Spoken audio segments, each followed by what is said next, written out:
আমরা সবাই জানি, কিন্তু আমি এখন কি করবো? আমি এখন সরকার, আমি এখন দেখতেছি সব জায়গায় বিএনপির আর শিকি জায়গায় জামাতের লোক বসে রয়েছে। তারা পরিচয় দেয়, ভাই আমি বিএনপির সৈনিক, আমি ওয়াইড ভাইয়ের লোকে কাম করছি, আমি করবো কি?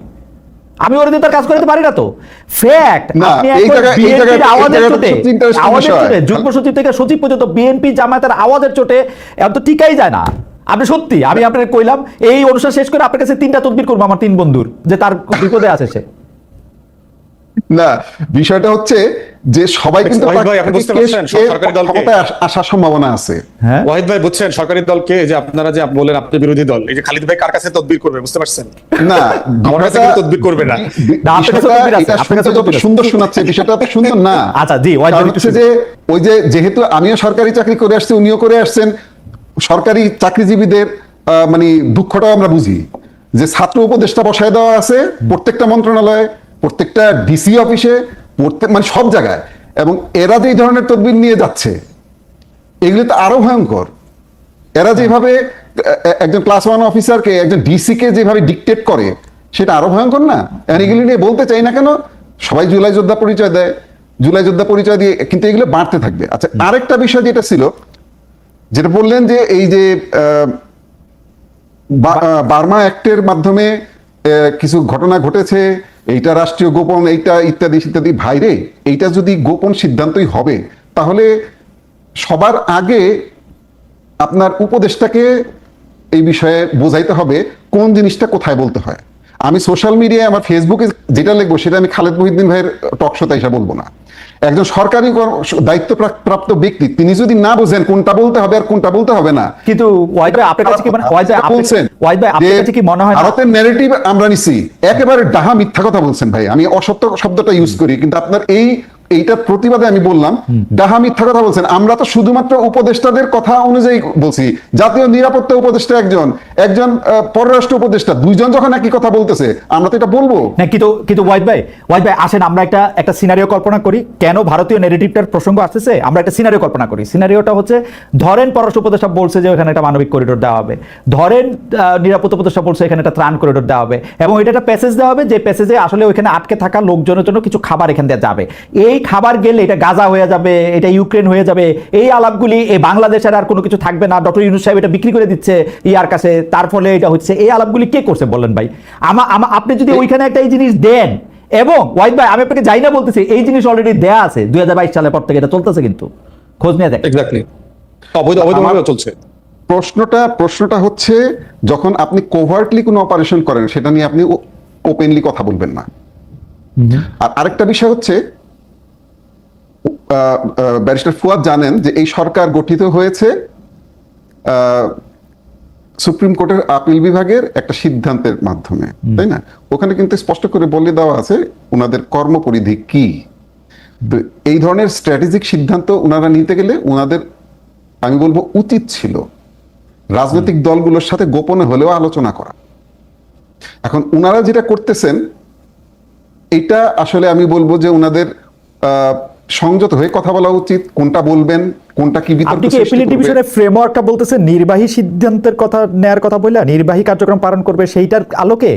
না, আমি বলতেছি যে ওনারা এই ধরনের স্ট্র্যাটেজিক, কি কর্মপরিধি, এই ধরনের স্ট্র্যাটেজিক সিদ্ধান্ত নিতে পারেন কিনা, পারেন সেটা ওনারা নির্বাহীর মধ্যে পড়ে ভাই।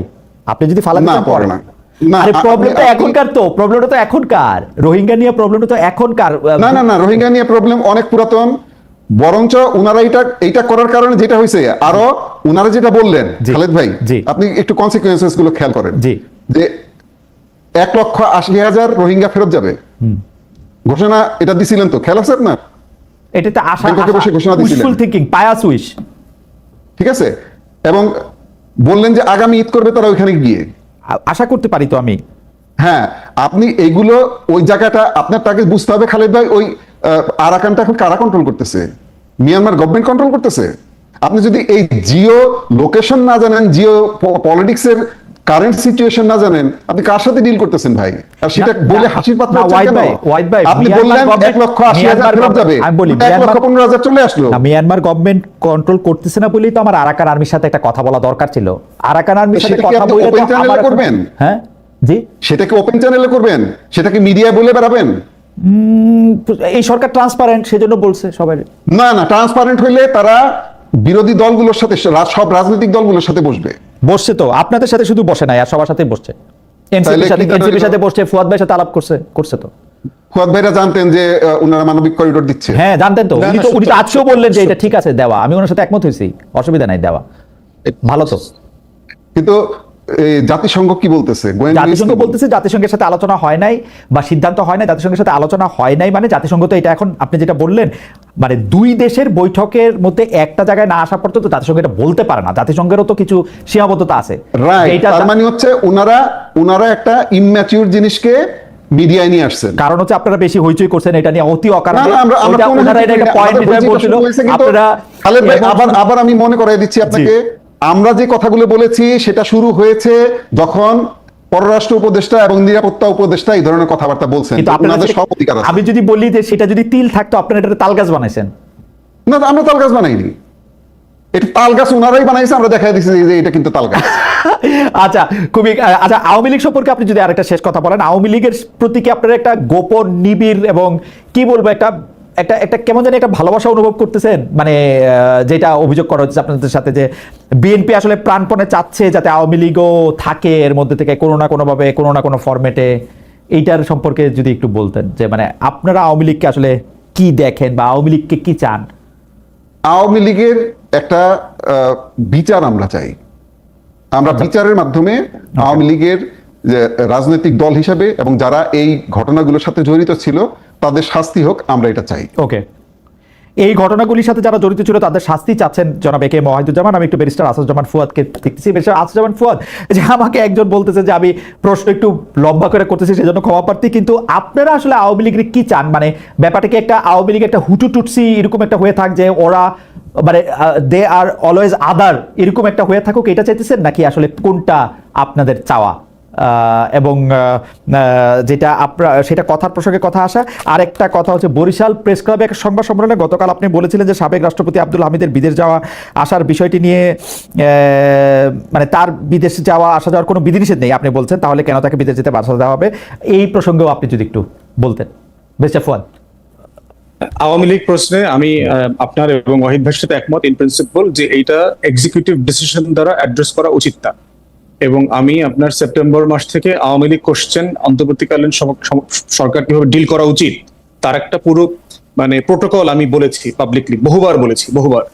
এবং আমি এটা প্রস্তাব করেছিলাম যে আমেরিকার কংগ্রেশনাল হিয়ারিং মডেলে এটার একটা গণশুনানি হওয়া দরকার, যেখানে বাংলাদেশের যে কোনো নাগরিক রেজিস্ট্রেশন করে লিখিত অথবা অনলাইনে অথবা সশরীরে মতামত দিতে পারবে। এবং এই গণতদন্ত কমিশনটা আপনার আমাদের সংসদ ভবনের যে কোনো একটা বড় হলে হতে পারে এবং এটা লাইভ ব্রডকাস্ট হবে, যেটা সিনেট হিয়ারিং এর মতো, কংগ্রেশনাল হিয়ারিং এর মতো হয়। আমাদের একটা বিটিভি সংসদ এটা লাইভ ব্রডকাস্ট করবে। সেখানে আমাদের যারা অংশীজন আছে, রাজনৈতিক দল, শহীদ পরিবার, আহত পরিবার এবং এভরিবডি, মানবাধিকার কর্মী যারা ছিলেন, লয়াররা ছিলেন, দেশি বিদেশি সাংবাদিকরা ছিলেন, সবাই মতামত দেখ।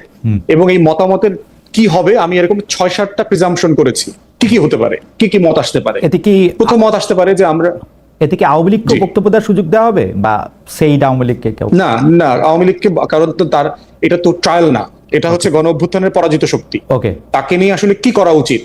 এই প্রো ডেমোক্রেসি প্ল্যাটফর্মে যারা কাজ করেছেন, 24-এ যারা জিতেছেন, তাদের ম্যান্ডেটটা কি হওয়া উচিত আওয়ামী লীগ প্রশ্নে, এইটার প্রেক্ষিতে আপনি দেখবেন হয়তো 5-6-7টা মতামত আসতে পারে। আপনি দ্বিতীয় বিশ্বযুদ্ধের পরে নাৎসি অথবা ফ্যাসিস্টদেরকে যেভাবে ডিল করেছে সেটা করতে পারেন, আপনি সাউথ আফ্রিকান মডেলে, ট্রুথ অ্যান্ড রিকনসিলিয়েশন মডেলে ডিল করতে পারেন, আপনি এটা অ্যাটর্নি জেনারেল মতামত নিতে পারেন রাষ্ট্র, আপনি আইসিটি তে রেফার করতে পারেন। এখন সরকার আওয়ামী লীগকে যেরকম নির্বাহী আদেশে নিষিদ্ধ করেছে ওইটা কি ঠিক আছে বলে আপনি মনে করেন, নাকি বিএনপি যেরকম বিএনপি নাকি বলে যে বিএনপি যেরকম বলে যে না, নির্বাহী আদেশে না করে এটা একটা কোর্টের আদালতের আইনের মাধ্যমে এটা করা হলে এটা ভালো হতো? ওইটা একটা আমি বলেছি যে গণতদন্ত কমিশন অথবা গণশুনানি করলে যেটা হতো 6-7টা মডেল পেতেন। এরপরে যেটা হতো এই মডেলগুলোকে দিয়ে আপনি রেফারেন্ডামে দিয়ে দিতেন জনগণের কাছে যে আমরা আওয়ামী লীগের প্রশ্নে এই 7টা মতামত পেয়েছি, আপনি কোনটার সাথে একমত অথবা আপনার ভিন্ন মতের জায়গাটা কোথাও সেটাও বলেন। তাহলে যেটা হইতো যে এত বড় একটা সিদ্ধান্ত নেওয়ার ক্ষেত্রে জাতীয় ঐক্যমত প্রতিষ্ঠার জায়গাটা আমরা করতে পারতাম এবং সেখানে জুডিশিয়াল ওভারসাইট থাকতো, পাবলিকের ম্যান্ডেট থাকতো। সিম্পলি যেই প্রসেসে আপনাকে এই মানে কয়েকটা মিছিল মিটিং করে যেভাবে ছাত্রলীগকে নিষিদ্ধ করা হয়েছে, এই প্রসেসগুলো ওয়ার্ক করে না। এবং এমন একটা আইন দিয়ে করা হয়েছে যেটা দিয়ে জামাতকে নিষিদ্ধ করা হয়েছিল গত সরকারের শেষ দিকে, ওয়ার্ক করে নাই, ফাংশনাল হয়নি। কারণ গণ অভ্যুত্থানের একটা বড় ঘটনা। সরকার তাহলে এই পথে কেন হাঁটলো? আমার কাছে মনে হয়েছে একটা জিনিস আপনি এক জায়গায় দুষ্টামি করে বলেছেন যে আমি তো রাজনীতি করি নাই ভাই, আমি তো সাদামাটা ভাবে যা বুঝি তাই করি, জনগণ আমাদেরকে 5 বছর দেখতে চায়। একজন উপদেষ্টা বলছে না, আমি বাজারে গেছিলাম, সবাই বলছে স্যার 5 বছর থাকেন। এখন এই ধরনের নাইভিটি আছে এই সরকারের উপদেষ্টাদের মধ্যে, এস্টাবলিশমেন্টের মধ্যে, এবং তারা খুব ক্রিটিক্যালি দেখে না একটা রাজনৈতিক দল সিচুয়েশন গুলোকে এত ক্রিটিক্যালি দেখে। এইটা তাদের একটা ল্যাকিংস। দ্বিতীয়ত যেটা মনে হয়েছে সেটা হচ্ছে তার সময়ের এবং কাজের প্রায়োরিটির একটা জায়গা আছে। তারা বোধ করছে যে এত বড় কাজগুলোকে নিলে আমরা যে কাজগুলো করে ইলেকশন এক্সিটের দিকে যেতে চাই সেটা আসলে আমরা শেষ করতে পারবো না। এই দুইটা জায়গাতে মনে হয়েছে যে আমাদের মানে ওনারা আটকে গেছেন। তৃতীয়ত হচ্ছে ওয়াহিদ ভাই একটা জিনিস রেফার করছিলেন যে চিটাগং পোর্টের একটা টার্মিনাল একটা কোম্পানিকে দেয়া অথবা হিউম্যানিটেরিয়ান করিডোরের কনভারসেশন করবার এখতিয়ার ম্যান্ডেট আছে কিনা। আমি এটা মনে করি আছে। প্রথম কথা হচ্ছে সংবিধানের 106 দ্বারা এই সরকার গঠিত হয়নি, এই সরকার গঠিত হয়েছে গণ অভ্যুত্থানের ম্যান্ডেট দ্বারা। প্রোটোকল আপনি এটাকে লিগালাইজ কিভাবে করবেন যে বিয়েতে কিন্তু রেজিস্ট্রেশন করা শর্ত না।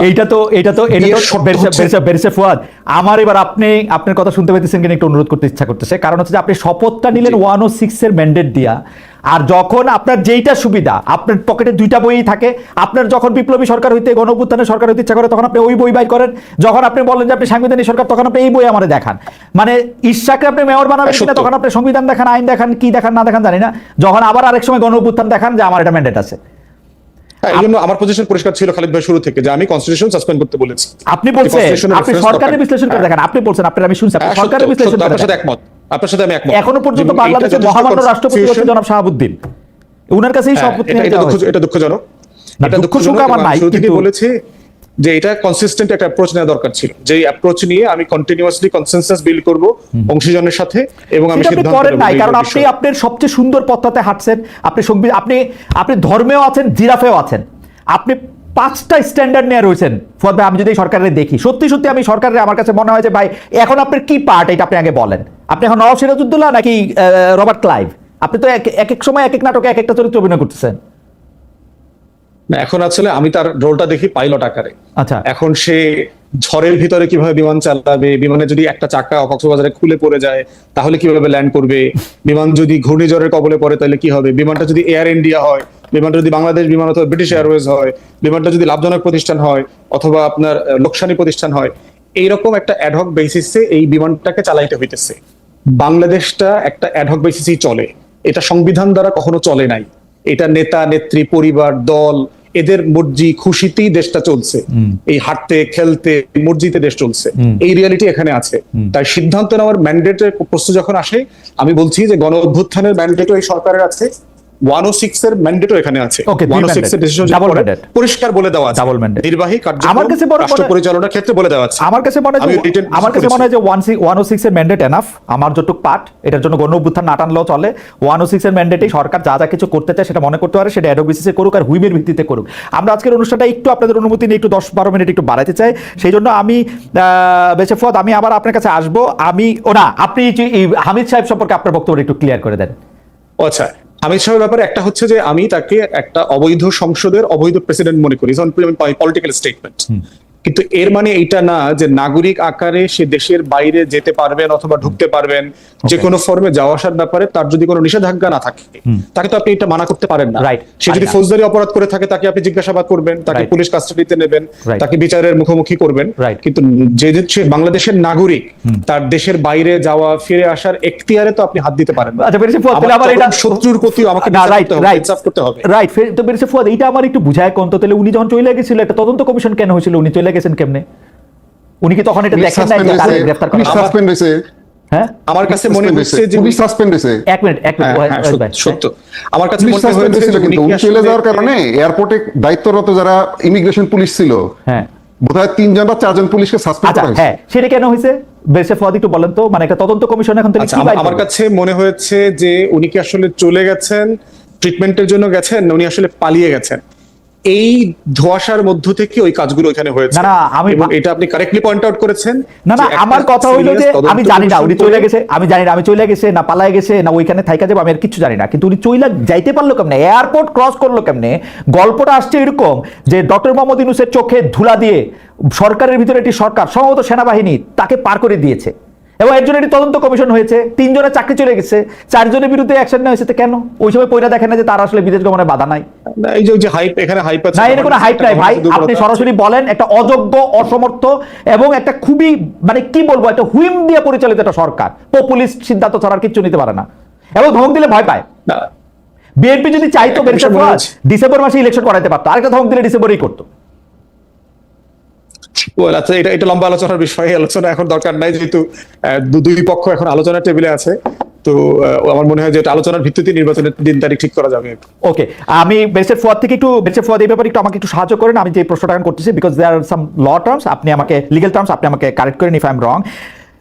জনাব ওয়াহিদুজ্জামান, তারেক রহমান সাহেব দেশে আসতেছে না কেন? আমরা নানা ধরনের বয়ান শুনতেছি বিএনপি থেকে, বিএনপি ওই ডক্টর ইউনূস সরকারের মতোই 100 রকম বয়ান দেয়, কিন্তু এইটার মধ্যে থেকে বয়ান দিচ্ছে যে দেশে তার বিরুদ্ধে কিছু মামলা টামলা আছে, আরেকবার বয়ান দিতেছে যে দেশে তার নিরাপত্তার ঝুঁকি আছে, আরেকবার শুনতেছি যে না তাও না, তিনি এখন আসলে ডক্টর ইউনূস ম্লান হয়ে যাবে। তো এর কোনটা হইলে অসুবিধা জনাব তারেক রহমানের? আমি জীবনেও দেখি নাই উনারে আপিল আদালতে উনার কেসগুলিকে তুলে নেওয়া হয়েছে ইন অ্যাবসেন্সিয়া, যেখানে উনি পূর্বতন কোর্টের উপর অনাস্থা প্রকাশ করতেছেন, বর্তমান কোর্টে হাজির না হইয়া। এটা হয়েছে জীবনে? আপনার তো এই কোর্টের উপর আস্থা নাই, আগের কোর্টের উপর আস্থা ছিল না, তো আপনার আস্থাটা কোথায়? এবং তারেক রহমান সাহেব কবে দেশে আসবেন, দেশে আসতেছেন না কেন আসলে, মানে এটা একটু বলবেন, মানে এটার কারণটা কি? ধন্যবাদ আপনাকে। আমি জানি না কি কি ধরনের ন্যারেটিভ আপনার সাথে বোধহয় আমার একদিন ব্যক্তিগতভাবে আলাপ হচ্ছিল, Right. সেখানে আমরা কিছু আলোচনা করেছিলাম। যাক, সেটা আমি যেটা বুঝি সেটা হচ্ছে এখানে 3টা ফ্যাক্টর মূলত কাজ করেছে। একটা হচ্ছে, প্রথম সবচেয়ে বড় ফ্যাক্টর ছিল হচ্ছে ওনার নিরাপত্তা। আচ্ছা, নিরাপত্তাটা একটু ব্যাখ্যা করবেন ওয়াহিদ ভাই? নিরাপত্তাটা একটু যদি ব্যাখ্যা করেন, তার নিরাপত্তার ঝুঁকিটা কার কাছ থেকে? আমি শুধু একটা দর্শকের মতামত পড়ে শোনাই। MS সোবান, উনি বলছেন, খালেদ ভাই আপনার কাছে একটা প্রশ্ন, আপনি দুই পক্ষেই কথা বলেন, আসলে সঠিক কোনটা আমরা কিভাবে বুঝবো, পারলে উত্তর দিবেন। আমি বুঝি না বলেই আমি দুই পক্ষে কথা বলি ভাই, প্রশ্ন যেগুলি আছে সেগুলি আমি করি, এগুলি একটা আমার প্রশ্ন না, আমার মতামত না। যাই হোক, ওয়াহিদ ভাই, আপনি বলতেছিলেন নিরাপত্তার ঝুঁকিটা কোন জায়গায়, সেটা যদি একটু বলতেন তারেক সাহেব। প্রথম কথা হচ্ছে, আমি আমার উদাহরণ দিতে পারি। আপনি যখন একটা সিচুয়েশনের ভিতর দিয়ে যান, আপনার ফ্যামিলি যখন একটা সিচুয়েশনের ভিতর দিয়ে যায়, তখন তার কিছু ব্যক্তিগত নিরাপত্তা ঝুঁকি, যেটা আপনি মনে করবেন, যেমন আমি মনে করি, আমি সত্যি কথা বলতে কি, বাংলাদেশ থেকে যখন বের হয়ে যাই, আমি পালিয়ে যাই, মানে আমি এতটা ইনসিকিউর থাকতাম বাংলাদেশে, আমাকে ওই যে তুলে নেওয়ার চেষ্টা করছে বেশ কয়েকবার র্যাবের জিয়াউল হাসান, জিয়াউল হাসান র্যাবে ছিল। জি, তো শুনতে হাস্যকর শোনাবে আপনার যে মালয়েশিয়া যাওয়ার পরেও আমি এমনকি সিকিউরিটি গার্ড দেখলে আমার ভয় করতো, একটা ট্রমা হয়ে যায়। এই প্রসেসগুলো, এই সিচুয়েশনগুলোর ভিতর দিয়ে যে গেছে, আপনি এটা তার এটা নিয়ে হাসি করা, বা এটা আসলে অমানবিক বিষয়। না না না, এটা আমি অ্যাবসলিউটলি আপনার সাথে একমত, কিন্তু আমি এখন আপনাকে ওনাদের বিষয়টা বলি, ট্রমার ব্যাপারটা আমি একমত। হ্যাঁ, দেশনেত্রী বেগম খালেদা জিয়া ওনার লাইফে অনেকগুলো ফেজের ভিতর দিয়ে গেছেন, খুব ভয়ঙ্কর ভয়ঙ্কর ফেজ। যেমন উনি যখন জনাব তারেক রহমানকে নিয়ে প্রেগনেন্ট, সেই সময় পাক ভারত যুদ্ধ শুরু হলো, উনি বাংলাদেশে ওনাকে পাঠিয়ে দিলেন প্রেসিডেন্ট সাহেব, এবং উনি যুদ্ধে চলে গেলেন। উনি জানতেন না যে ফেরত আসবেন কিনা। এর 5 বছর পরে এই 2টা বাচ্চা নিয়ে উনি আবার একই অবস্থা, মেজর সাহেব যুদ্ধে চলে গেলেন, প্রেসিডেন্ট কিন্তু ওয়াহিদ ভাই, আপনি আমারে ভুল বুঝেন না, আমি এই ব্যাপারগুলোর সাথে একমত। আমাকে একটু বলতে দেন, আমি আপনার এই ব্যাপারগুলোর সাথে জানি বলে আপনাকে বলতেছি, বলতে দেন আমাকে। জি জি, বলেন। এবং উনি কিন্তু খুব ইনসিকিউর ফিল করতেন 2 ছেলেকে নিয়ে। এরশাদের আমলে তারেক রহমান সাহেব যখন ঢাকা বিশ্ববিদ্যালয়ে পড়েন, উনাকে একবার তুলে নিয়ে ওনাকে পিটানো হয়েছিল। আপনি বোধহয় ছবিগুলো দেখছেন, আপনার মনে থাকার কথা, আপনি এখন আর্কাইভে গেলে পাবেন। এবং উনাকে ধরে নিয়ে পিটাইছিল সম্ভবত গোয়েন্দা সংস্থার লোকজন, এবং তারপরে উনি ছেলেকে আর ইউনিভার্সিটিতে যেতেই দেন নাই, ঢাকা ইউনিভার্সিটিতে যেতেই দেন নাই ভয়ে। এখন এই যে একটা ট্রমা আছে, আপনার বেনিগনা একুইনোর একটা ঘটনা আছে ফিলিপাইনের, এইটা নিয়ে ওনার উপরে ওনার পরিবার থেকে একটা চাপ আছে যে তুমি সিকিউরিটি নিশ্চিত না করে কিন্তু দেশে যেও না।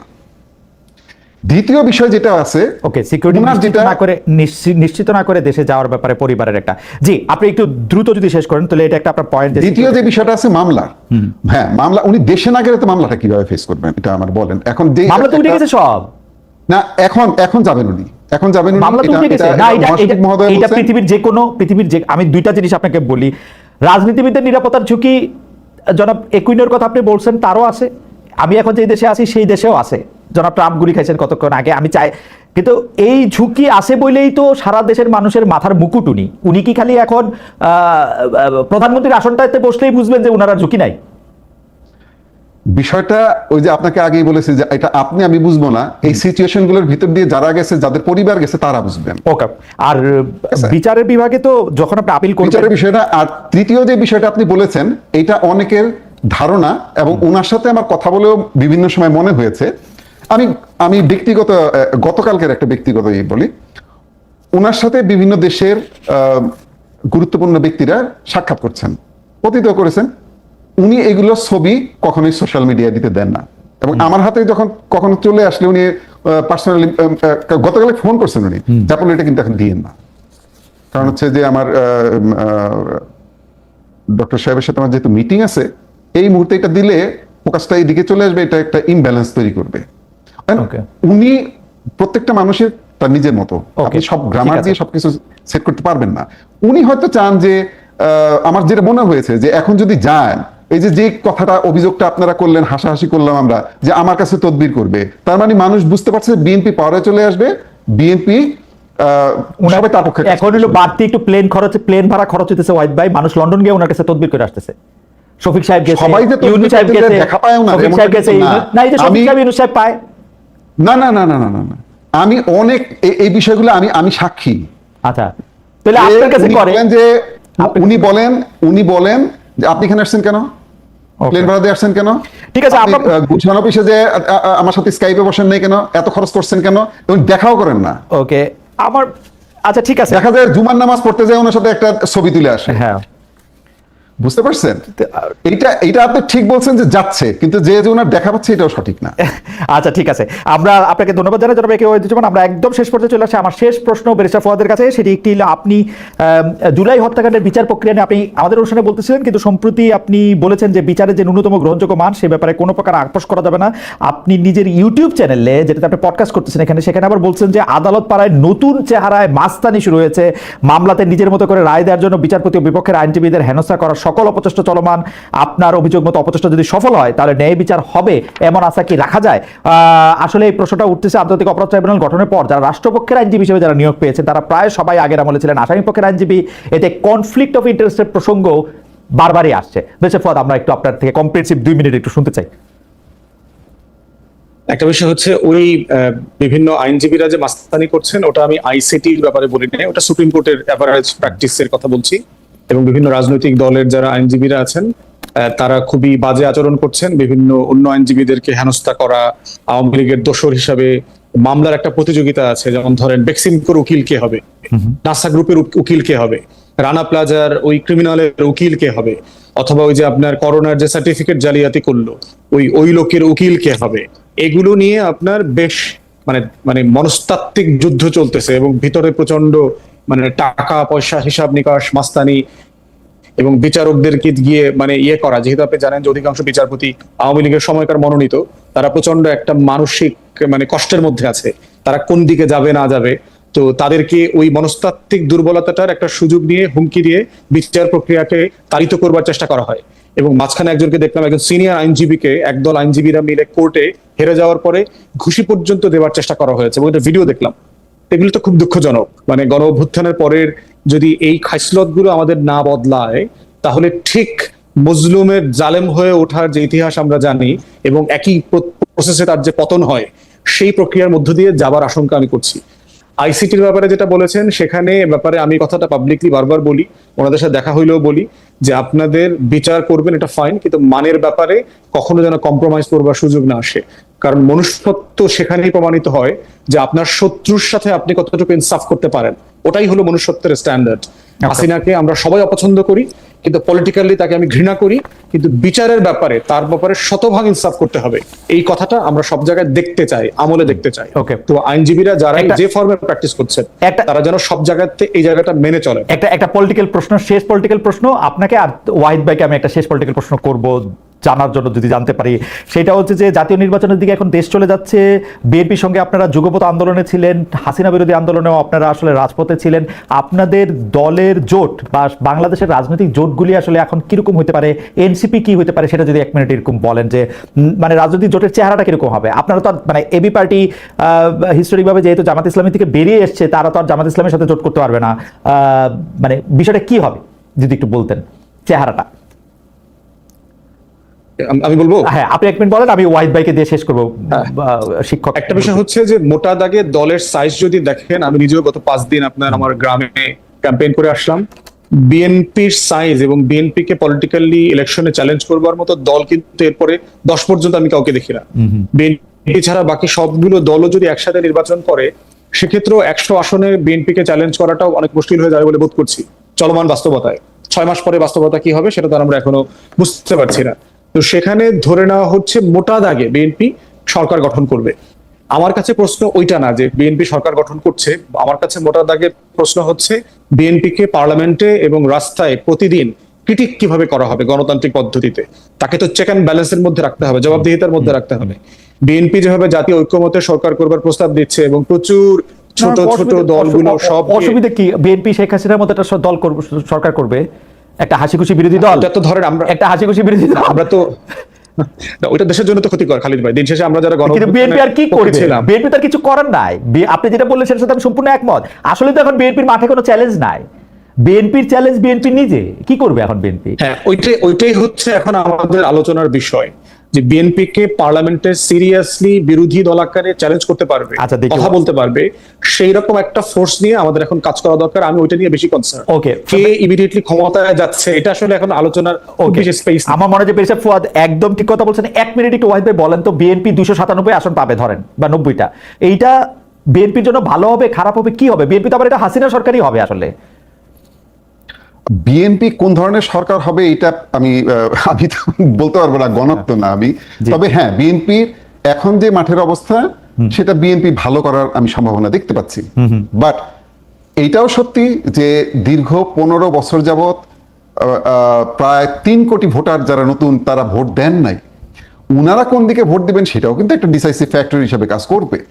বাট এটা আপনাকে আমি গ্যারান্টি দিতে পারি যে বিএনপি একটা জাতীয় সরকার গঠন করবে নির্বাচনের পর, এবং আমাদের ভারপ্রাপ্ত চেয়ারম্যান মহোদয়, ওনার যে ধৈর্য সহ্য আমি দেখেছি, মানে আমি ওনার কাছ থেকে শিখেছি এগুলো, যে আপনাকে গালি দিলে আপনি এটা সহ্য করতে হবে, আপনার সমালোচনাটা আপনি সহ্য করবেন।